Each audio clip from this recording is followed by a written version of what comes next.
Hey everyone, David Chen here, and I wanted to talk about this new movie that's out in theaters right now. It's called Serenity. It's written and directed by Academy Award nominee Stephen Knight, stars Matthew McConaughey, Anne Hathaway. There's no way for me to talk about this movie without talking about the spoilers, so I'm going to dive into spoilers. I'm actually going to read to you from the Wikipedia page for this movie, which is one of my favorite resources for all the hottest movie news. Wikipedia, look it up. The film takes place on a fishing island. Fisherman Baker Dill receives strange visions. Businessman Reed Miller is chasing after Baker with urgent news. Baker's ex-wife Karen suddenly appears and tasks Baker with killing Frank, her abusive husband. Baker appears to have a telepathic connection with Patrick, the son he had with Karen, and through that decides to put aside his goal of catching a large tuna called Justice to help Karen and Patrick. Okay, the movie starts out kind of weird. This fish is called Justice, kind of heavy-handed in the metaphor, right? That he's trying to catch Justice, but I have a feeling he's not really talking about a fish. I think he might be talking about actual justice there. So at this point in the movie, it's kind of weird. It's kind of this heightened reality. And they're on this kind of weird island, Plymouth Island, that doesn't feel like an actual place. It feels like an amalgamation of all these weird island ideas that one might have. But okay, I'm on board. It's not too bad. I'm kind of like, okay, let's see what happens. Let's see what happens. I mean, the acting is kind of ridiculous. It's kind of over the top, but I can dig that. You know, it's a style, it's a choice. Let's go. When Reed finds Baker, he explains he works as a fishing equipment company sales rep and wants to give him a complimentary fish tracker.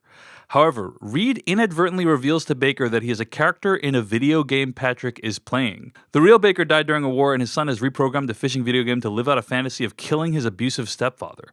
The digital Baker is communicating with Patrick through the game's code. Digital Baker decides to follow his son's wishes and kill the abusive stepfather. First of all, Digital Baker, cool band name, cool idea for a video game that's based in the baking world. Secondly, what the hell is going on here?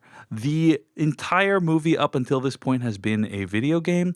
That presents some pretty upsetting, disturbing implications if you think about it. Let's run them through. First of all, Baker, played by Matthew McConaughey, jumps into the ocean naked every day to kind of wash off the day. But apparently his son is programming lots of scenes of his dad jumping in the ocean naked, which, whatever, like that's not necessarily the worst thing in the world, but it's just a little bit weird. When Baker runs out of money, a character played by Diane Lane gives him money for sex. So this kid, Patrick, is kind of programming his dad as a digital gigolo of sorts, which is kind of also really weird. And then when Anne Hathaway's character Karen shows up, she asks him to murder her husband.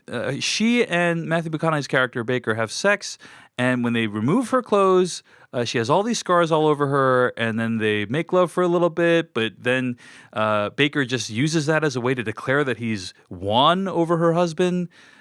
So that is all kinds of effed up in multiple dimensions, and the fact that the son is programming this is really upsetting. Later on, when Anne Hathaway's character Karen and her husband are interacting, she asks her husband to choke her because she wants to convince him that he's well enough to go fishing so that they can kill him. This kid, Patrick, is programming this scene in which his mom is asking his stepfather to choke him in kind of a sexual way, and that's also upsetting. And then when they go out on the ocean, then the stepfather is saying like, hey, I heard there's kids you can pay $10 to have sex with. And that's something apparently Patrick, the kid, programmed into the game as well. I mean, this kid has, at the very basic, an extremely adult understanding of the world in a way that is maybe too adult and probably not at all realistic in any fashion. Maybe that's the point. Maybe I'm not recognizing the brilliance of this movie. Matthew McConaughey's character realizes that he is in a video game. So like Reed Miller, the sales rep, like accidentally says like, I'm the rules, we're in a video game. And then Matthew McConaughey starts freaking out. And actually, this part of the movie is super cool. Matthew McConaughey like becomes super haggard and he starts like melting down mentally and looking for clues that he's in a video game everywhere. And that part is actually pretty fun because you see him like really confident and really masculine and really into himself at the beginning of the film. And then by the end of the film, he's just a complete mess. And that transformation is kind of cool. But at one point, he kind of gets out a map of the island he's on, and it's this huge map, and there's this island, Plymouth Island, in the middle of it, and there's nothing else in the map. And he realizes, oh my gosh, I'm in a video game, because why else would this map only have one thing? But why would you make a map in the game that makes it obvious to the characters that they're in a video game? I mean, really what this guy, Patrick, this kid Patrick has done is create self-aware, sentient AI in the video game. He's like the Oscar Isaac character from Ex Machina, and he's made consciousness in a video game, and he should be praised for it, and he's one of the most brilliant minds in the world. That's the implication. This is like kind of Peter Parker making like web shooters that 3M couldn't come up with, right? This kid has programmed an entire civilization in his spare time. That's really upsetting when you think about what happens next. Turns out the scenes of Patrick playing the game were not flashbacks, but concurrent.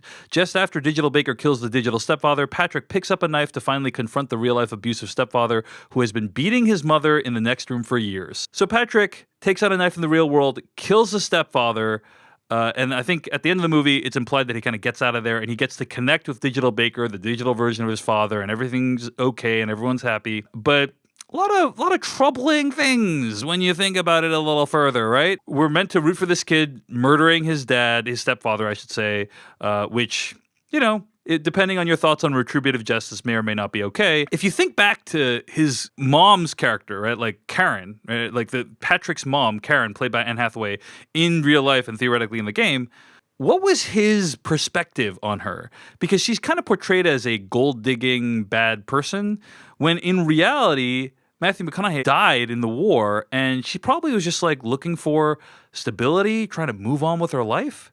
But in the game, Patrick the kid programs his mom as like this terrible person who needs to come crawling back to Patrick's dad for redemption. It's just a really upsetting storyline about this kid who sees his parents in a really messed up way and programs an even more messed up game to kind of live out his fantasies, then lives out his fantasies for real. It is a bizarre movie. It is a upsetting movie.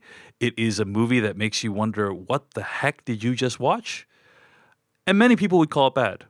But I gotta say, I had an interesting time at the theater, and this is not a movie I'm going to forget. So if that sounds like it might interest you, I would say check it out. I mean, it's, in my opinion, kind of worth it just for Matthew McConaughey's meltdown performance alone. So those are my thoughts on Serenity. Hope you enjoyed that. If you like this video, like and subscribe. I'm going to be trying to make a few videos a month in the year 2019. And so subscribe to this channel, hit that bell, stay updated on what's going on. Thanks for watching. You can follow me on Twitter at Dave Chensky in the meantime, or subscribe to my emails at davechen.net/letters. See you in the next one.